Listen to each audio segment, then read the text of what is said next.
दोस्तों चारों तरफ सिर्फ एक ही चर्चा है कि आखिर भैरवा कैसे बनेगा कल्कि। जिस प्रकार बाहुबली पार्ट 1 की एंडिंग में एस.एस. राजामौली ने सबको सोचने के लिए मजबूर कर दिया कि आखिर कटप्पा ने बाहुबली को क्यों मारा, लेकिन दोस्तों हमारे विजनरी डायरेक्टर नाग अश्विन तो उनसे भी 2 कदम आगे निकले, क्योंकि इन्होंने तो फिल्म की रिलीज से पहले ही काफी ज्यादा सस्पेंस बनाकर रख दिया है और चारों तरफ सोशल मीडिया पर अफरा तफरी मची हुई है। हर कोई थ्योरीज बना रहा है और आज के इस वीडियो में कल की फिल्म की कहानी के साथ में हमारे श्री श्री श्री 108 बाबा प्रेम अनफिल्टर्ड के बारे में भी बात करेंगे। दोस्तों कभी कभी मुझे लगता है कि कल की फिल्म की कहानी नाग अश्विन सर ने प्रेम भाई के वीडियोस देखकर ही लिखी है और प्रेम भाई ने ऑलरेडी ये बता दिया है कि आखिर भैरवा कैसे बनेगा कल की। और उस वीडियो को देखकर एक बार तो नाग अश्विन सर को भी डाउट हो गया था कि आखिर मैंने कहानी गलत तो नहीं लिख दी। तो दोस्तों आज के इस वीडियो में प्रेम अनफिल्टर्ड चैनल पर जो कल की और भैरवा की थ्योरी बनी है उस थ्योरी को गलत साबित करने वाला हूँ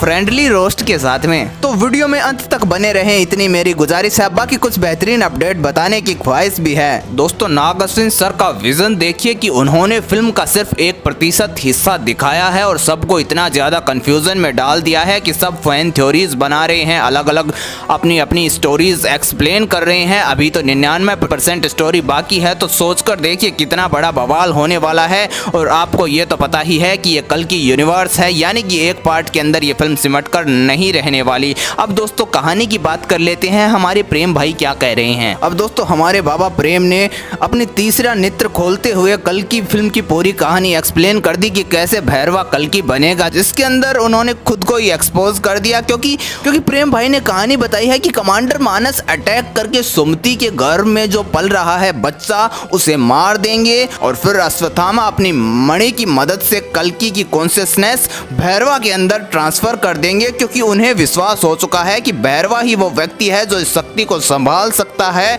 और आगे जाकर यही वो व्यक्ति है जो कली पुरुष यानी कि सुप्रीम यास्किन से लड़ाई करने वाला है और इस पूरे संसार को बचाने वाला है। ये है हमारे प्रेम भाई की कहानी। दोस्तों कहानी तो काफी अच्छी लगी, लेकिन इसी वीडियो में प्रेम बाबा ने पहले बताया है कि सुप्रीम यास्किन को एक नया शरीर चाहिए अपनी कॉन्शियसनेस डालने के लिए, यानी कि कली के आदमी नया शरीर ढूंढ रहे हैं। तो वो कमांडर मानस कैसे सुमति पर अटैक करके उस बच्चे को मार सकता है, ये भी लॉजिक लगा लिया होता। तो अपने आप को एक्सपोज करने से पहले थोड़ा इर्द गिर्द घूम लिया करो और फिर कहते हो कि मैंने कहा था ना वही हुआ। लेकिन एक बात तो माननी पड़ेगी, एक खासियत तो है हमारे प्रेम भाई में कि वो अपनी कहानी को ऑडियंस के मन में पूरी तरीके से बैठा देते हैं और फिर ऑडियंस कुछ मानने को तैयार ही नहीं होती। और जिस तरीके से प्रेम भाई ने ये पूरी कहानी सुनाई है उसे देखकर मुझे लग रहा है कि जब नाग अश्विन कल की फिल्म की कहानी लिख रहे थे तब बाबा प्रेम उनके सपने में आए और पूरी कहानी उन्होंने बताई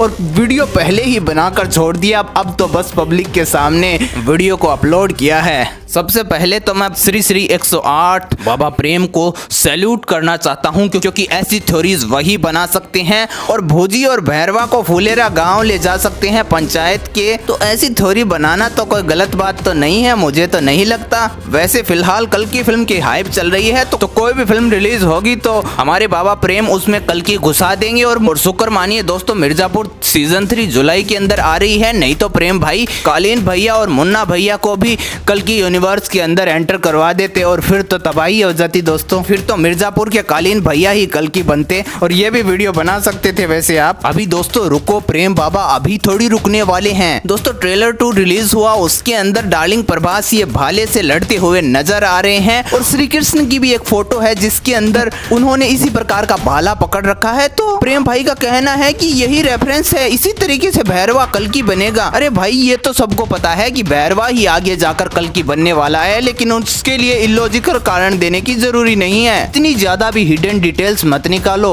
एक बार तो नाग अश्विन सर खुद इस फिल्म की शूटिंग कर रहे थे, तब उन्होंने इतनी डिटेल्स पर ध्यान नहीं दिया होगा जो डिटेल्स ये अपने वीडियो में बता रहे हैं। अब भाई साहब सेकंड ट्रेलर के अंदर जब भैरवा और अश्वत्थामा की फाइट हो रही है तो अश्वत्थामा का महाभारत काल वाला लुक भी देखने को मिल रहा है, जहां पर अश्वत्थामा को टक्कर मारकर दूर फेंकते हुए नजर आ रहे हैं। तो सभी को यही लग रहा था कि ये श्री कृष्ण ही है जो अश्वत्थामा को दंड दे रहे हैं, क्योंकि उन्होंने ब्रह्मास्त्र छोड़ दिया। लेकिन प्रेम भाई को तो यूनिक बनना ही है ना, इसलिए श्री कृष्ण छोड़कर उन्होंने बताया कि ये भीमसेन है, यानी कि वृकोदर भीम है, जिसने अश्वत्थामा को टक्कर मारी है और उनके जितनी शक्ति उस जमाने में किसी में भी नहीं थी। और इनका ये भी मानना है कि श्री कृष्ण ने तो महाभारत के युद्ध में शस्त्र ही नहीं उठाए थे, तो कैसे वो अश्वत्थामा को मार सकते हैं। तो इन्होंने खुद ने ही एक पहले वीडियो बनाई थी जिसमें इन्होंने बताया कि महाभारत के युद्ध खत्म होने के बाद में श्री कृष्ण ने सुदर्शन चक्र से अश्वत्थामा की मणि निकाल दी। यानी कि ये युद्ध खत्म होने के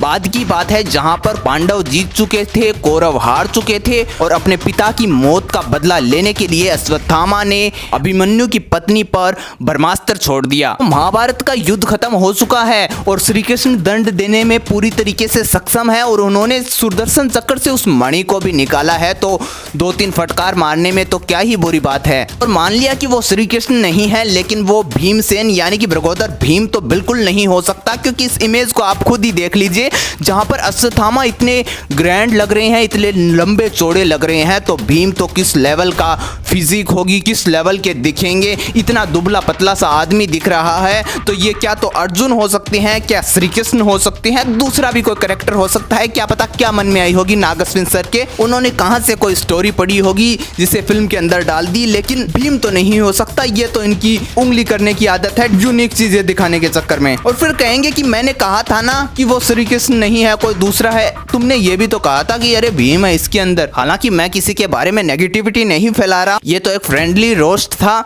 वो भी एक अच्छा क्वालिटी कंटेंट बना रहे हैं, लेकिन उनके वीडियोस के अंदर ये गलतियां हैं जो मैंने आप सबको बताई, क्योंकि फैंस मुझे बार बार में कमेंट्स कर रहे थे कि आप एक्सप्लेन कीजिए कि किस चीज़ के इर्द गिर्द कल की फिल्म की कहानी घूमने वाली है। तो दोस्तों जल्द ही वीडियो आ रहा है जिसमें कल की फिल्म के सारे पार्ट्स के बारे में बताऊंगा, किस किस किरदार के अंदर कौन कौन दिखेगा, कौन है साथ चिरंजीवी, और भाई साहब भैरवा कैसे कल की बनेगा इसके बारे में भी बता देता हूँ कि ये काफ़ी ज़्यादा बड़ी मिस्ट्री होगी कल्कि का जन्म। और उस मिस्ट्री को सुलझाने के लिए हमारे वेद व्यास जी आएंगे, क्योंकि उनसे ज्यादा ज्ञानी कोई नहीं है और वो भी 7 चिरंजीवियों में से एक हैं। और जैसा कि पिछले 1 साल से हमें अपडेट्स मिल रहे हैं कुछ सोर्सेज से कि एस.एस. राजामौली वेद व्यास का किरदार निभाने वाले हैं कल की फिल्म के अंदर, तो कल की फिल्म के क्लाइमैक्स के अंदर हमें वेद व्यास जी देखने को मिल सकते हैं और वही कल्कि की कॉन्शियसनेस भैरवा के अंदर डालने वाली है। बाकी दोस्तों ये एक मिस्टीरियस तरीके से जन्म होगा जो कि नाग अश्विन ने खुद ने डिजाइन किया है,